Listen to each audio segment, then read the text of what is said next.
શહેર સહિત જિલ્લામાં વાતાવરણમાં અચાનક પલટો થતા શરૂ થયો છે ધીમી ધારે વરસાદ। શહેરમાં બપોર બાદથી વાદળછાયું વાતાવરણ સાથે ઝરમર વરસાદની વચ્ચે શરૂ થયો છે ધીમી ધારે વરસાદ। શહેરના એરપોર્ટ, સુભાષનગર, ગંગાજળિયા તળાવ, કાળાનાળા, વાઘાવાડી, કાળિયાબીડ, ઘોઘા સર્કલ સહિતના વિસ્તારોમાં વરસાદ શરૂ થયો છે। તો વરસાદ શરૂ થતાં વાતાવરણમાં ઠંડક પ્રસરી છે।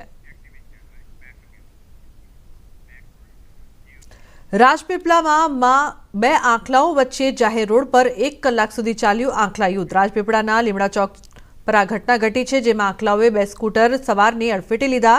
સ્કૂટર સવાર સ્કૂટર છોડીને ભાગ્યા, જેના કારણે જાહેર રોડ પર લોકોને હાલાકી। ગીર સોમનાથમાં વેરાવળ જૂનાગઢ હાઈવે પર ડારી ટોલ નાકા પર જનરેટર રૂમમાં આગ લાગી। અચાનક આગ લાગતા ધુમાડાના ગોટે ગોટા નીકળ્યા, જો કે કોઈ જાનહાનિ નહીં। આગનું કારણ સ્પષ્ટ નથી। શ્રાવણ માસ દરમિયાન હિંમતનગર ખાતે આવેલ પૌરાણિક શ્રી ભોલેશ્વર મહાદેવ મંદિરે ભક્તોની ભારે ભીડ ઉમટે છે। મંદિરના પ્રમુખ બદ્રીનારાયણ મિસ્ત્રીએ 12 જ્યોતિર્લિંગ દર્શન પ્રોજેક્ટ તૈયાર કર્યો છે, જેમાં વેસ્ટમાંથી બનેલા મોડલમાંથી એક સાથે 12 જ્યોતિર્લિંગના દર્શન થાય છે। 100 વર્ષ જૂનું મંદિર છે। હમણાં જ સરકારે જીર્ણોદ્ધાર કર્યો મંદિરનો, અને અત્યારે હાલ બદ્રી બાપાએ જે 12 જ્યોતિર્લિંગ મંદિરના દર્શન થાય એવું એક વેસ્ટમાંથી બેસ્ટ પ્રોજેક્ટ બનાવી અને દર્શનાર્થી માટે ખુલ્લો મૂકેલો છે। અને અહીંયા અમે તો દિલ્હી હું તો આવતો હોઉં છું, અને અત્યારે શ્રાવણ મહિનામાં તો રેગ્યુલર સવાર સાંજ 2 ટાઈમ ભોલેશ્વર મહાદેવના દર્શન કરું છું।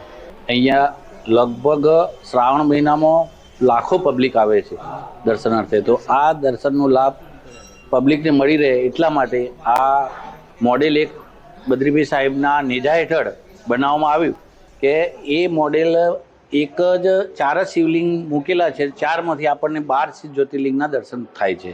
એવું અંદર વેસ્ટમાંથી બેસ્ટ બનાવ્યું છે। કાચ વાપર્યો છે, લાકડું વાપર્યું છે, સીલિંગ બંગો વાપર્યો છે, લોખંડ વાપર્યું છે, નાની મોટર વાપરી છે।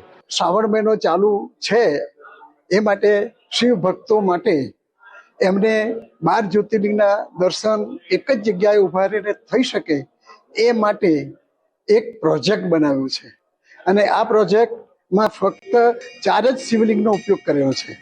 4 શિવલિંગની અંદર અરીસા એવા ગોઠવવામાં આવેલા છે કે જેથી એક વિભાગમાં 3, બીજા વિભાગમાં 3, ત્રીજા વિભાગમાં 3 અને ચોથા વિભાગમાં 3 એમ 12 જ્યોતિર્લિંગના દર્શન થઈ શકે તે રીતે આખું આયોજન કરવામાં આવેલું છે।